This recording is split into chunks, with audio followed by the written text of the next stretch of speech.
PSSI habiskan miliaran rupiah untuk tim nasional U19. Persebaya negatif tes swab. PSIS memulai musim dengan 17 pemain. Halo, ketemu lagi dengan gilabola.com. Langsung saja kita mulai semua berita paling penting. PSSI habis 7 miliar rupiah. Camp pelatihan tim nasional U19 Indonesia di Kroasia yang dilanjutkan dengan Piala AFC U19 2020 di Uzbekistan menghabiskan biaya yang tidak sedikit. Laporan menyebutkan untuk 2 misi pelatihan itu, PSSI akan menghabiskan sedikitnya 7 miliar rupiah. 7 miliar belum uang jajan pemain.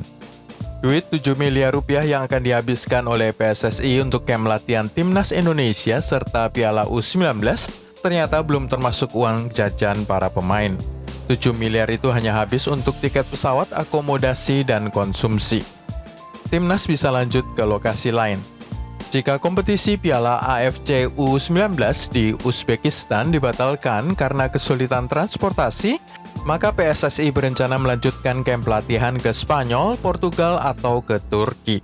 Rencana semula di Kroasia, Timnas U19 akan bertanding lawan tuan rumah, setelah itu melanjutkan dengan laga melawan Bulgaria, Arab Saudi, dan Qatar.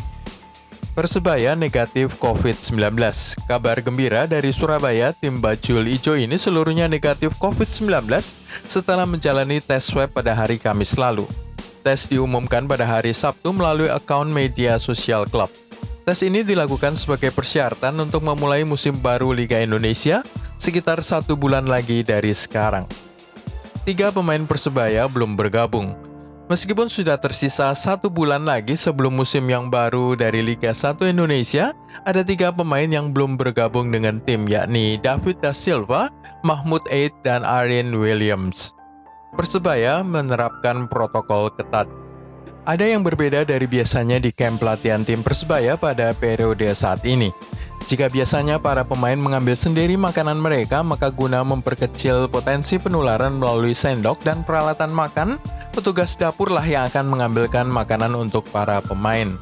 Hanya petugas dapur, chef yang semuanya sudah menjalani tes swab untuk memastikan kondisi mereka negatif, yang boleh memasuki dapur dan menyiapkan makanan untuk para pemain Persebaya. Sebelum kita melihat persiapan Persib Bandung dan Persija Jakarta untuk musim baru Liga 1 Indonesia, klik dulu tombol subscribe, share, dan tendang loncengnya. Liga 1 akan dimulai pada 1 Oktober. Shopee Liga 1 Indonesia akan dilanjutkan pada 1 Oktober 2020 dan selesai pada 28 Februari 2021. Sesuai ketetapan pada bulan Juli lalu, semua tim dari luar Jawa akan dipusatkan berkandang di sekitar Yogyakarta, dan itu menjadi home base mereka selama musim yang baru. Sementara itu, tim-tim dari Pulau Jawa lainnya belum diketahui apakah bisa menggelar pertandingan di kandangnya masing-masing. Hal ini untuk menghindari penularan COVID-19 selama dalam perjalanan. Pelatih Timnas kurang optimis. Pelatih tim U19 Indonesia, Shin Tae-yong, tidak begitu optimis soal laga-laga melawan Kroasia, Bulgaria, Arab Saudi, dan Qatar yang akan dihadapi oleh anak-anak U19 selama latihan mereka di Kroasia. Mereka seluruhnya termasuk tim yang lebih kuat daripada Indonesia dan diragukan bahwa bisa menandingi mereka semua. Tetapi itu merupakan pengalaman yang dibutuhkan oleh anak-anak U19 Indonesia, katanya. Pemerintah menargetkan Piala Dunia. Hasil dari camp pelatihan Timnas U19 Indonesia akan dilihat hasilnya pada Piala Dunia U20 yang akan diselenggarakan pada tahun 2021 di Indonesia. Sudah ada target yang dipasang oleh pengurus PSSI untuk turnamen itu. Sebenarnya ada Piala AFC U19 di Uzbekistan yang merupakan ajang yang bagus untuk menguji diri tim U19 Indonesia, tetapi waktunya sudah terlalu mepet dengan saat ini, menyebabkan hasil pelatihan hanya akan dilihat pada Piala Dunia U19 tahun 2021.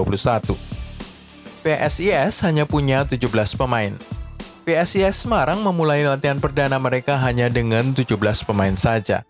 Hal ini terjadi karena para pemain dari luar kota baru akan datang pada hari Senin 31 Agustus ini atau Selasa 1 September. Sementara itu 3 pemain asing Bruno Silva, Flavio Beck Jr., dan Wales Costa Alves baru akan muncul pada 3 September. PSIS Semarang latihan 2 kali sehari. Dengan Liga 1 Indonesia akan dimulai pada 1 Oktober dan berakhir pada 28 Februari tahun depan, tidak banyak waktu yang tersisa untuk latihan. Untuk itu, PSIS Semarang menggeber latihan 2 kali sehari. Pagi latihan fisik dan sore latihan taktik. Seluruhnya digelar di kandang sementara mereka di Stadion Kebon Dalem, Kendal. Latihan hari pertama, PSIS Semarang sangat buruk hasilnya. Hal itu diakui oleh sang pelatih Dragan Jukanovic. Namun kondisi buruk para pemain bisa dimaklumi oleh sang pelatih karena sudah 5 bulan tidak pernah latihan. Arema FC menang lagi. Menggelar laga persahabatan kedua, Arema FC kembali menang kali ini dengan skor telak 7-0 atas Kaki Mas, sebuah tim lokal asal Kabupaten Malang. Kelima gol Arema pada pertandingan ini dicetak oleh Dedik Setiawan, Elias Alderete, Kushedia Hariyudo, Ridwan Tawainela, Titan Agung, dan Pedro Bartoli 2 gol. Persib memulai latihan mereka. Pelatih Robert Rene Alberts mengakui sudah ada banyak kemajuan dari para pemain Persib usai mereka menggelar pertandingan sesama pemain pada akhir pekan. Pada pekan lalu, pertandingan selama 90 menit berujung pada sejumlah pemain merasa kelelahan. Kini pada laga kedua yang digelar pada hari Sabtu, kelelahan pemain sudah semakin sedikit. Pertandingan yang digelar di antara dua kubu pemain Maung Bandung itu berakhir dengan skor 5-2, dengan ketujuh gol terjadi antara lain melalui Erwin Ramdhani 2 gol, Wander Luis, Fabiano Beltrame, Benny Octavianto, dan Salnando. Selain para pemain sudah bisa bertahan untuk bertanding selama 90 menit, gol-gol yang terjadi memperoleh pujian dari sang pelatih sebagai gol yang bagus. Persija masih kehilangan pemain. Direktur Olahraga Persija, Ferry Paulus, menargetkan gelar juara ke-12 kalinya di ajang Shopee Liga 1 Indonesia musim 2020 ini. Tetapi sampai dengan 11 hari setelah sesi latihan pertama digelar, masih ada sejumlah pemain yang belum kembali. Mark Klok baru saja datang dari Belanda, namun ada 3 pemain asing, Marco Mota, Marco Simic, dan Rohit Chan belum terlihat. Pemain sayap asal Papua, Osvaldo Hai, pun tidak jelas statusnya. Tidak banyak informasi soal para pemain Persija yang absen tersebut. Persija akan berkandang di Bantul, Yogyakarta. Pengurus Persija Jakarta memutuskan untuk tidak bermarkas di Stadion Utama Senayan untuk musim yang baru dari Shopee Liga 1 Indonesia. Mereka memilih Persija Jakarta berkandang di Stadion Sultan Agung, Bantul, Yogyakarta untuk gelaran musim yang baru yang akan dimulai pada 1 Oktober mendatang. Pelatih Persija, Sergio Varias, juga belum datang dari Brasil setelah hampir 2 minggu pelatihan berjalan. Itulah semua dari gilabola.com hari ini. Klik tombol subscribe, share, dan tendang loncengnya untuk mengikuti video-video gilabola.com berikutnya.